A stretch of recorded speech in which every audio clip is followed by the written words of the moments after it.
Make A Wish started in Arizona when a young boy with leukemia wanted to be a police officer for the day. From there, we grew into an international organization, and now people from Montreal and people from McGill can get involved. I remember being scared a lot when I was in the hospital. It was a really scary time when you're 15 years old and someone tells you you have leukemia. I mean, I think for the average 15-year-old, you don't even know what that word means. For illness, especially among children, there's such an unknown there. Kids really just don't understand what's going on when they get sick, and so I think there's a lot of fear that comes out of that, and so I think just any organization that can go towards alleviating that and getting children's minds in another place other than being scared is something really great, something that I'm happy to be a part of.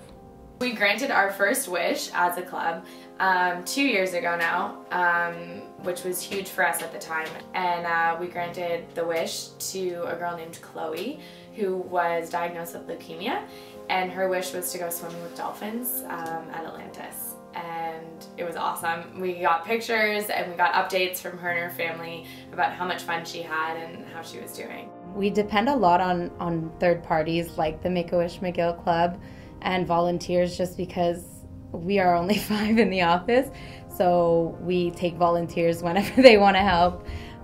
We have third parties who help us raise money. We only have 2 events in place right now that we plan and implement ourselves, so when it comes to third parties like Make A Wish McGill, it's really, really important.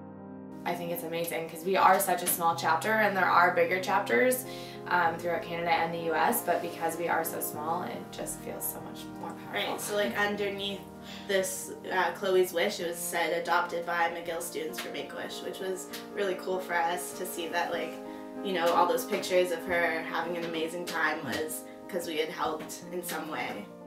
I think it was a big distraction for me when I was going through my illness, and it was a really great way for me to get my head away from what was going on and focus on something happy.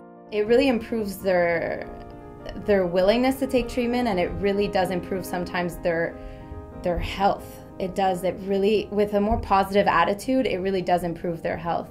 So when they come back and they're more willing to take treatment and they have a positive attitude and a positive outlook, it really does have a positive effect.